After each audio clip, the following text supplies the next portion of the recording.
నమస్కారం NI news కి స్వాగతం. హెడ్లైన్ చూద్దాం.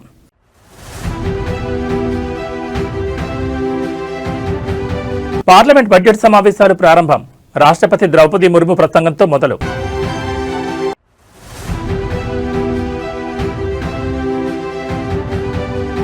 ప్రారంభమైన ఏపీ కేబినెట్ సమావేశం. వివిధ ప్రాజెక్టులకు మంత్రి మండలి ఆమోదం తెలిపే అవకాశం.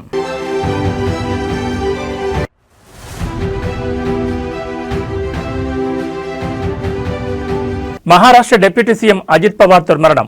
బారామతిలో ల్యాండ్ అవుతుండగా విమానం క్రాష్.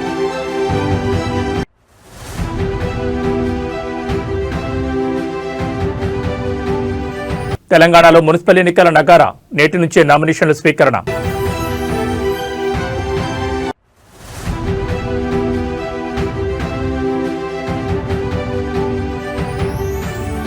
తెలంగాణ కుంభమేళాకు వేళాయే. ఇవాటి నుండి మేడారం జాతర ప్రారంభం. ఇక డీటెయిల్స్ చూస్తే 2047 నాటికి వికసిత్ భారత్ లక్ష్యంతో కేంద్ర ప్రభుత్వం ముందుకు సాగుతున్నట్లుగా రాష్ట్రపతి ద్రౌపది ముర్ము అన్నారు. ఇవాళ పార్లమెంట్ బడ్జెట్ సమావేశాలు ప్రారంభమయ్యాయి. ఈ సందర్భంగా ఉభయ సభలను ఉద్దేశించి రాష్ట్రపతి ద్రౌపది ముర్ము ప్రసంగించారు. దేశవ్యాప్తంగా 4 కోట్ల మందికి ఇళ్లు నిర్మించాం, 10 కోట్ల మందికి కొత్తగా ఎల్పీజీ కనెక్షన్లు ఇచ్చాం. ప్రపంచంలో ధాన్యం ఉత్పత్తిలో భారతదేశం అగ్రస్థానంలో ఉంది. ఆక్వా రంగంలో ప్రపంచంలోనే 2వ స్థానంలో ఉన్నాం. 150కి పైగా వందే భారత్ రైళ్లు నడుస్తున్నాయి అని ద్రౌపది ముర్ము అన్నారు. ఇన్కమ్ ట్యాక్స్ లో కీలక సంస్కరణలు తీసుకొచ్చాం. 12 లక్షల వరకు ఆదాయ పన్ను మినహాయింపు కల్పించడంతో మధ్యతరగతి ప్రజలకు మేలు జరిగింది. ఆధునిక టెక్నాలజీ పవర్ హౌస్ గా భారత్ను మారుస్తున్నాం. పీఎం సూర్యఘర్ యోజనతో సాధారణ ప్రజలు కూడా విద్యుత్ ఉత్పత్తి చేస్తున్నారు. ఈశాన్య రాష్ట్రాల్లో రైలు కనెక్టివిటీని పెంచామని రాష్ట్రపతి ద్రౌపది ముర్ము అన్నారు. ఇదిలా ఉంటే పార్లమెంట్లో విపక్షాలు ఆందోళన చేస్తున్నాయి. జీ రామ్జీ సర్కు వ్యతిరేకంగా నినాదాలు చేశారు. ఈ సమావేశాలు 2 విడతలుగా జరగనున్నాయి. జనవరి 28 నుంచి ఫిబ్రవరి 13 వరకు, మార్చి 9 నుంచి ఏప్రిల్ 2 వరకు జరగనున్నాయి. ఫిబ్రవరి 1న ఆర్థిక మంత్రి Nirmala Sitharaman budget ప్రవేశపెట్టనున్నారు.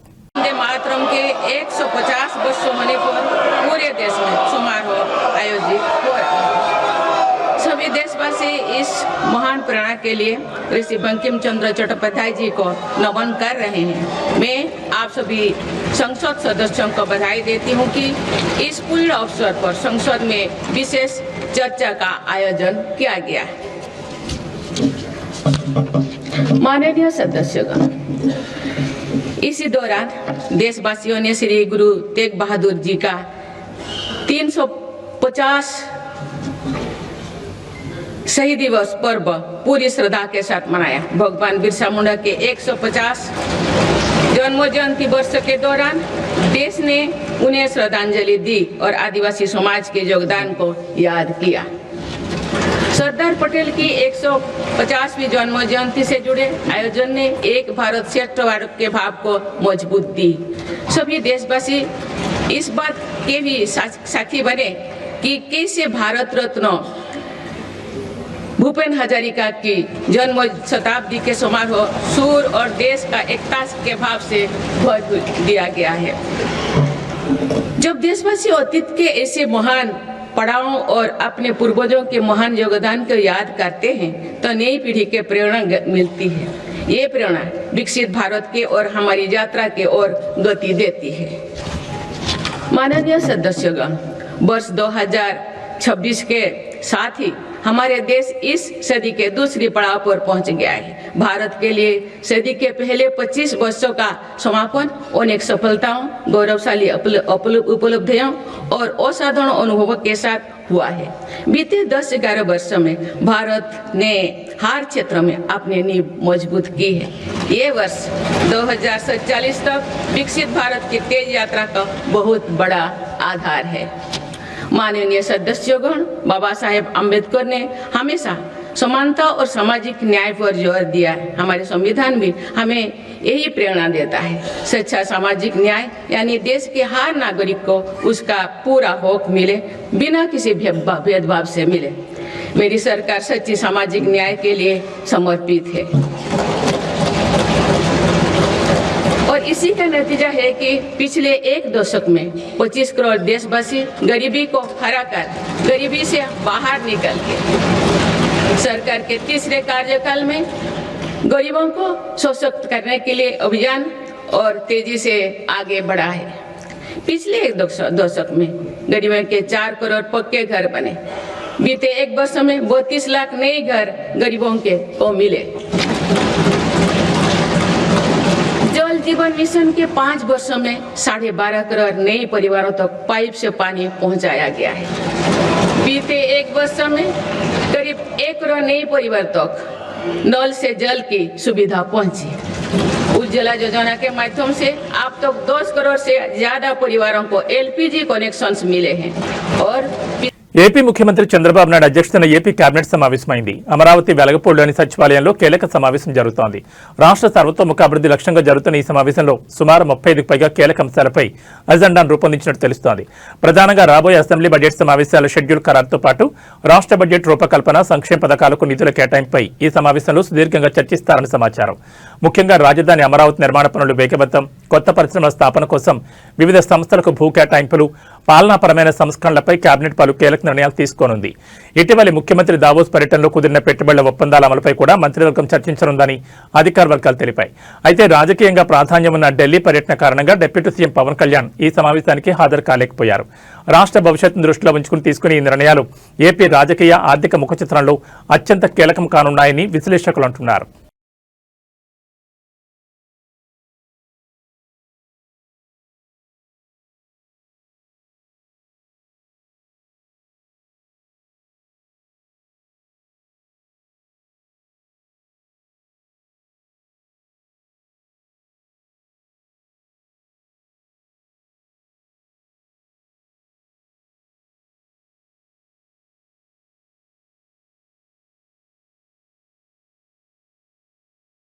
Maharashtra deputy CM Ajit Pawar ప్రయాణిస్తున్న చార్టెడ్ ఫ్లైట్ ఘోర ప్రమాదానికి గురైంది. బారామతిలో ఎమర్జెన్సీ ల్యాండింగ్ చేస్తుండగా ఫ్లైట్ కూలిపోవడంతో భారీ మంటలు చెలరేగాయి. ప్రమాదంలో అజిత్ పవార్ సహా 6గురు మృతి చెందినట్లు డీజీసీఏ ప్రకటించింది. మృతుల్లో 2 పైలట్లు ఉన్నట్టు తెలిపింది. బారామతిలో జిల్లా పరిషత్ ఎన్నికల ప్రచారంలో భాగంగా ఈ రోజు మధ్యాహ్నం నిర్వహించే బహిరంగ సభలో పాల్గొనేందుకు వెళ్తుండగా చార్టెడ్ ఫ్లైట్లో సాంకేతిక లోపం తలెత్తడంతో ఎమర్జెన్సీ ల్యాండింగ్ చేస్తున్న సమయంలో విమానం క్రాష్ అయినట్టు తెలుస్తోంది. బుధవారం ఉదయం 8:45 విమానం కూలిపోగా వెంటనే భారీ మంటలు చెలరేగి అందులో ప్రయాణిస్తున్న వారంతా అక్కడికక్కడే దుర్మరణం చెందారు. అజిత్ పవార్ మరణవార్త తెలుసుకున్న ఆయన కుటుంబ సభ్యులు ఢిల్లీ నుంచి బారామతికి బయలుదేరారు. అజిత్ పవార్ మృతి పట్ల మహారాష్ట్ర సీఎం దేవేంద్ర ఫడ్నవీస్, ఇతర మంత్రులు దిగ్భ్రాంతి చెందారు. ఆయన కుటుంబానికి ప్రగాఢ సానుభూతిని ప్రకటించారు.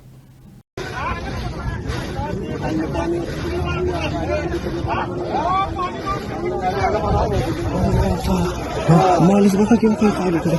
Tumakas dito. Kayo ka?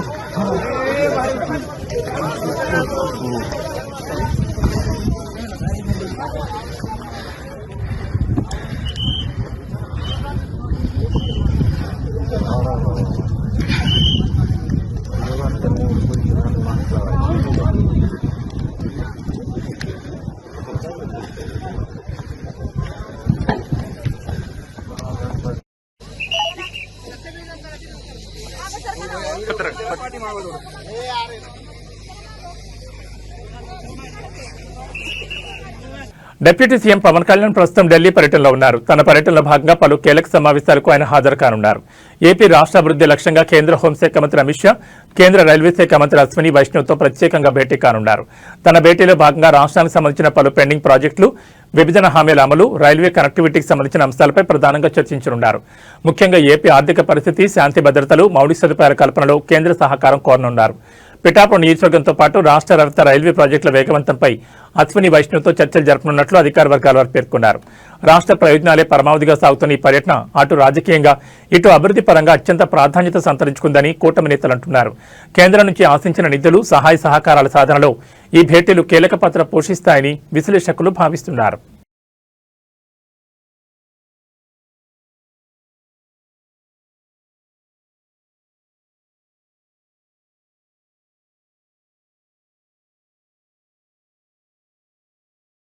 తెలంగాణలో మున్సిపల్ ఎన్నికలకు నగారా మోగింది. వచ్చే నెలలో ఒకే విడతలో ఎన్నికలు జరగనున్నాయి. ఫిబ్రవరి 11న పోలింగ్, 13న కౌంటింగ్ జరగనుంది. 16వ తేదీన మేయర్లు, చైర్మన్ల ఎన్నిక జరుగుతుంది. నోటిఫికేషన్ విడుదలతోనే రాష్ట్రంలో ఎన్నికల కోడ్ అమల్లోకి వచ్చేసింది. పురపోరు కోసం 3 ప్రధాన పార్టీలు పోటాపోటీగా సిద్ధమవుతున్నాయి. పంచాయతీ ఎన్నికల ఫలితాలు కంటిన్యూ చేయాలని కాంగ్రెస్, సత్తా చాటాలని బీఆర్ఎస్, పట్టణ ప్రాంతాలపై పట్టు నిరూపించుకోవాలని బీజేపీ చూస్తున్నాయి. తెలంగాణలో మరోసారి ఎన్నికల హీట్ పెరనుంది.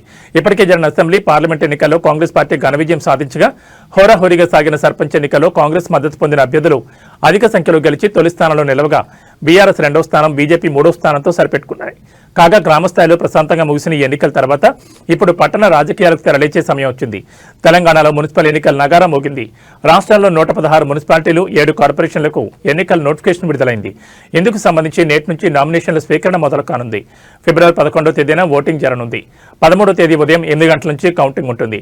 నేటి నుంచి ఆయా మున్సిపాలిటీలు, కార్పొరేషన్లలో నామినేషన్ల స్వీకరణ ప్రారంభమవుతుంది. జనవరి 30 నామినేషన్లకు చివరి తేదీ. జనవరి 31న నామినేషన్ల పరిశీలన ఉంటుంది. ఫిబ్రవరి 1న స్కూటనీపై అభ్యంతరాలు స్వీకరిస్తారు.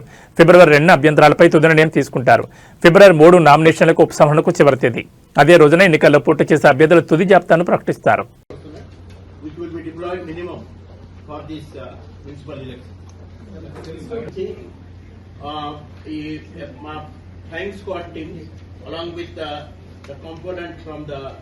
Our revenue department also. So they will be starting the checking. The 1800 weapons, one illegal firearms కానీ ammunition ఏదైనా ఉంటే చట్టపరంగా వాళ్ళ మీద చట్ట చర్య తప్పదు. Definitely law will take its own course. And మొన్న గ్రామ పంచాయతీ ఎలక్షన్ లో కూడా చాలా మంచి సీజన్. ఈ ఫిర్బీస్, లిక్కర్ ఇవన్నీ మనం చాలా బాగా. మునుగోడు నియోజకవర్గ అభివృద్ధికి నిధులు కేటాయించడంలో అలాగే నిర్లక్ష్యం చేస్తే ఏదో ఒక రోజు బాంబు పేల్చడం ఖాయమని మునుగోడు ఎమ్మెల్యే కోమటిరెడ్డి రాజగోపాల్ రెడ్డి తీవ్ర హెచ్చరికలు జారీ చేశారు. తనకు పదవి రాకుండా పర్వాలేదని, కానీ ప్రజల సమస్యలు తీరకపోతే ఏమైనా జరిగిపోతుందని స్పష్టం చేశారు. నల్గొండ జిల్లా మునుగోడు మండలం కోతులారం గ్రామంలో కాంగ్రెస్ కార్యకర్త విగ్రహావిష్కరణ కార్యక్రమంలో ఆయన ఈ వ్యాఖ్యలు చేశారు. హైదరాబాద్కు కోతవేడి దూరంలో ఉన్న మునుగోడు నియోజకవర్గం అభివృద్ధిలో వెనుకబడిందని ఆయన ఆవేదన వ్యక్తం చేశారు.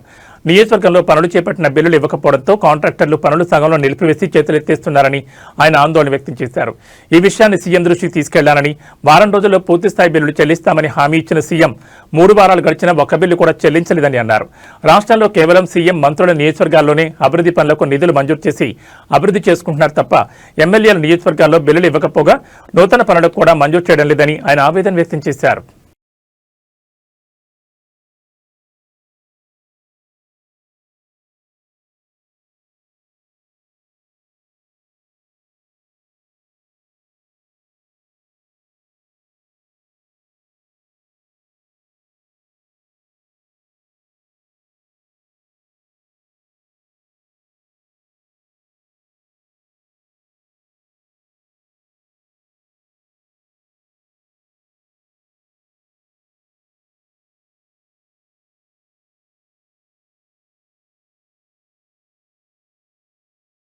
అడవి తల్లి బిడ్డల ఆత్మగౌరవ ప్రతీక, ఆసియాలోని అతిపెద్ద గిరిజన పండుగ అయిన మేడారం సమ్మక్క సారలమ్మ మహాజాతర నేడు అత్యంత వైభవంగా ప్రారంభం కానుంది.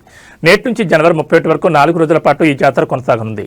తెలంగాణతో పాటు ఆంధ్రప్రదేశ్, మహారాష్ట్ర, ఛత్తీస్గఢ్, ఒడిశా వంటి పొరుగు రాష్ట్రాల నుంచి సుమారు 3 కోట్ల మంది భక్తులు తరలివస్తారని ప్రభుత్వం అంచనా వేస్తోంది. జాతర తొలి రోజైన బుధవారం సాయంత్రం 6 గంటలకు మేడారం పరిసర ప్రాంతాల్లో ఆధ్యాత్మిక కోలాహలం మొదలవుతుంది. కన్నెపల్లి నుంచి పూజారులు సారలమ్మను గద్దెపైకి తీసుకొస్తారు.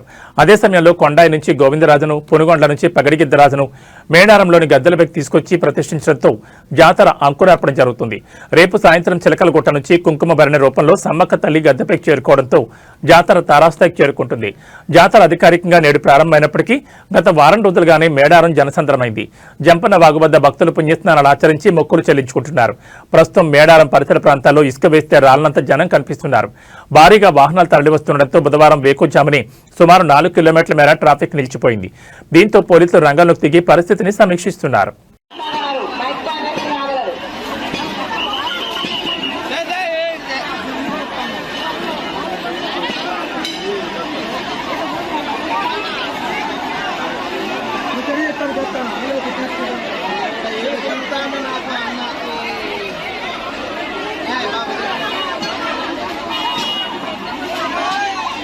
వర్ధనపేట మాజీ ఎమ్మెల్యే ఆరూరు రమేష్ తిరిగి సొంత గూటికి చేరుకోనున్నారు. బీజేపీ ప్రాథమిక సభ్యత్వానికి సోమవారం రాజీనామా చేసిన రమేష్ ఇవాళ సాయంత్రం 6 గంటలకు హైదరాబాద్లోని తెలంగాణ భవన్లో బీఆర్ఎస్ వర్కింగ్ ప్రెసిడెంట్ కేటీఆర్ సమక్షంలో ఆయన గులాబీ కండువ కప్పుకోనున్నారు. వర్ధనపేట మున్సిపల్ ఎన్నికల వేళ ఆరూరు రమేష్ తిరిగి బీఆర్ఎస్ పార్టీలో చేరనుండడంతో రాజకీయ ప్రాధాన్యం సంతరించుకుంది. 2024 మార్చిలో బీఆర్ఎస్ ను వీడి బీజేపీలో చేరిన రమేష్ అదే ఏడాది జరిగిన లోక్సభ ఎన్నికల్లో వరంగల్ పార్లమెంట్ నియోజకవర్గం నుంచి బీజేపీ అభ్యర్థిగా పోటీ చేసి ఓడిపోయారు. ఆ తర్వాత రాజకీయంగా ఆశించిన స్థాయి ప్రాధాన్యం లభించకపోవడం, పార్టీలో క్రియాశీలక ప్రాధాన్యం తగ్గిపోవడం ఆయన అసంతృప్తికి కారణమైనట్టు తెలుస్తోంది.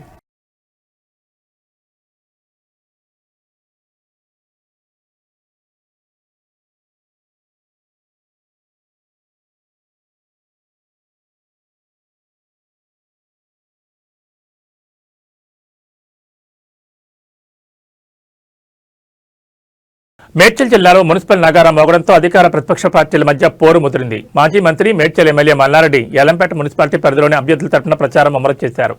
యల్లంపేట కౌన్సిలర్ అభ్యర్థులను భారీ మెజార్టీతో గెలిపించాలని ఆయన ఓటర్లను అభ్యర్థిస్తున్నారు. యల్లంపేటతో పాటు మూడుచింతలపల్లి, అలియాబాద్ మున్సిపాలిటీలో కూడా బీఆర్ఎస్ జెండా ఎగురవేయడమే లక్ష్యంగా ఆయన ప్రణాళికలు సిద్ధం చేశారు. అభ్యర్థుల ఎంపికలో స్థానిక నాయకులు, కార్యకర్తల అభిప్రాయాలకు ప్రాధాన్యమిస్తామని, అందరూ కలిసికట్టుగా పనిచేయాలని ఆయన పిలుపునిచ్చారు. ఇప్పటికే ఆయా మున్సిపాలిటీలకు పార్టీ అధిష్టానం ఇన్ఛార్జీలను కూడా నియమించింది. ప్రభుత్వంపై ఉన్న వ్యతిరేకతను అనుకూలంగా మార్చుకుని మున్సిపల్ ఎన్నికల్లో క్లీన్ స్వీప్ చేయాలని మల్లారెడ్డి తన అనుచరులకు దిశానిర్దేశం చేస్తున్నారు.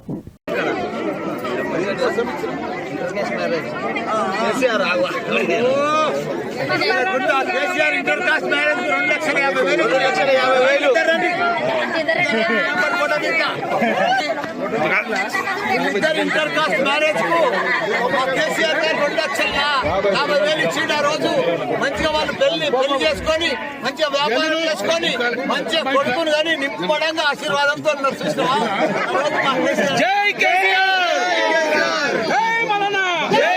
వేగంగా వెళ్తున్న కారు అదుపు తప్పి పిల్లను ఢీకొట్టడంతో ఇద్దరు ప్రాణాలు కోల్పోయారు. ఈ షాకింగ్ ఘటన హైదరాబాద్ నగరం మేడిపల్లి పోలీస్ స్టేషన్ పరిధిలో చోటు చేసుకుంది. మౌలాలీలోని స్నేహితుడి ఇంటి వద్ద జరిగిన ఫంక్షన్ కి నిఖిల్ కారులో వెళ్లి వస్తూ పోచారం సద్భావన టౌన్షిప్ లో ఉంటున్న స్నేహితులను దింపేందుకు వెళ్తుండగా మేడిపల్లిలోని Uppal Narapalli elevated flyover pillar number 97 వద్దకు రాగానే వాహనం అదుపు తప్పింది. దీంతో పిల్లర్ నెంబర్ 97ను బలంగా ఢీకొట్టింది. ఈ ప్రమాద సమయంలో కారులో మొత్తం 8 మంది ప్రయాణిస్తుండగా వనపర్తి జిల్లాకు చెందిన ఇంజనీరింగ్ విద్యార్థులు సాయి వరుణ్, నిఖిల్ అక్కడికక్కడే ప్రాణాలు కోల్పోయారు.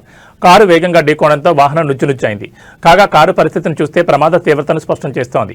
ఇదిలా ఉంటే ఈ ఘటనలో వెంకట్, రాకేష్, యశ్వంత్ అనే ముగ్గురు విద్యార్థులు తీవ్రంగా గాయపడగా వారి పరిస్థితి ప్రస్తుతం విషమంగా ఉన్నట్టు సమాచారం. అదృష్టవశాత్తు సాత్విక్, హర్షవర్ధన్, అభినవ్ అనే మరో ముగ్గురు విద్యార్థులు స్వల్ప గాయాలతో ప్రాణాపాయ నుంచి బయటపడ్డారు. సమాచారం అందుకున్న వెంటనే మేడిపల్లి పోలీసులు ఘటనా స్థలాన్ని చేరుకుని క్షతగాత్రులను చికిత్స నిమిత్తం ఆసుపత్రికి తరలించారు. ఈ మేరకు కేసు నమోదు చేసుకున్న పోలీసులు మితిమీరిన వేగమే ప్రమాదానికి కారణమని ప్రాథమికంగా నిర్ధారించి దర్యాప్తును కొనసాగిస్తున్నారు. కాగా ఈ ప్రమాదానికి సంబంధించిన పూర్తి వివరాలు ఇంకా తెలియాల్సి ఉంది.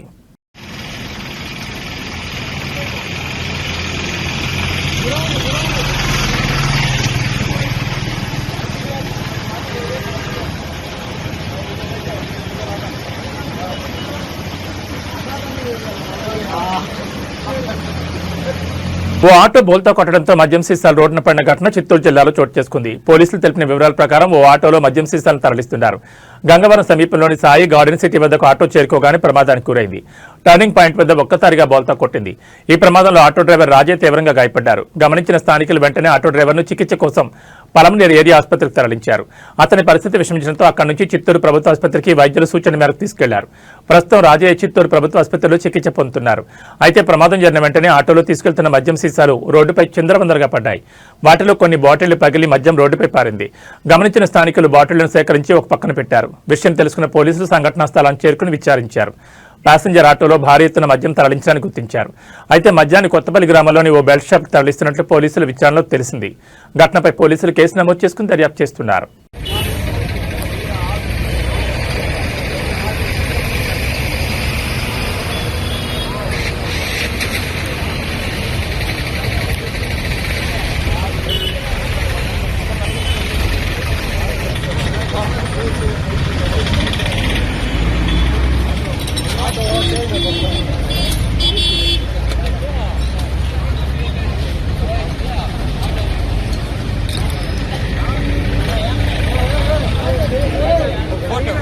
బంగారం, వెండి ధరలు అడ్డు అదుపు లేకుండా పెరుగుతున్నాయి. వెండి ధర అయితే ఊహకంద రీతిలో పెరుగుతూ సామాన్యుడికి షాకుల మీద షాకులు ఇస్తోంది. బుధవారం బంగారం, వెండి ధరలు భారీగా పెరిగి ఆల్ టైమ్ రికార్డు స్థాయికి చేరాయి. 24 క్యారెట్ల బంగారం 10 గ్రాముల ధర 3,220 రూపాయలు పెరిగి 1,65,170కి చేరింది. 22 క్యారెట్ల బంగారం 10 గ్రాముల ధర 2,950 పెరిగి 1,51,400కు చేరింది. 18 క్యారెట్ల బంగారం కూడా 2,420 పెరిగి 10 గ్రాముల ధర 1,23,880కి ఎగబాకింది. వెండి ధరలు ఊహించని రీతిలో పెరిగాయి. ఇవాళ కేజీ వెండి ధర ఏకంగా 13,000 పెరిగి 4 లక్షలకు చేరింది. 10 గ్రాముల వెండి ధర 4,000 ఉంది. హైదరాబాద్ సహా తెలుగు రాష్ట్రాల్లోని ప్రధాన నగరాల్లో ఇవే ధరలు ఉండనున్నాయి. పెళ్లిళ్లు, శుభకార్యాలకు బంగారం, వెండికి ప్రాధాన్యమిస్తారు. ముఖ్యంగా మన భారతీయ స్త్రీలకు బంగారం అంటే మక్కువ. పెళ్లిళ్లు, ఓణీల ఫంక్షన్ల సమయంలో ఆడపిల్లలకు 10 తులాల పట్టీలు కొనాలన్నా 40,000, 45,000 వరకు ఖర్చవుతుంది. వెండి ఈ స్థాయిలో పెరగడంతో ఇప్పుడే ఇలా ఉంటే అసలు మున్ముందు వెండి కొనే పరిస్థితి ఉంటుందా అని ఆందోళన చెందుతున్నారు.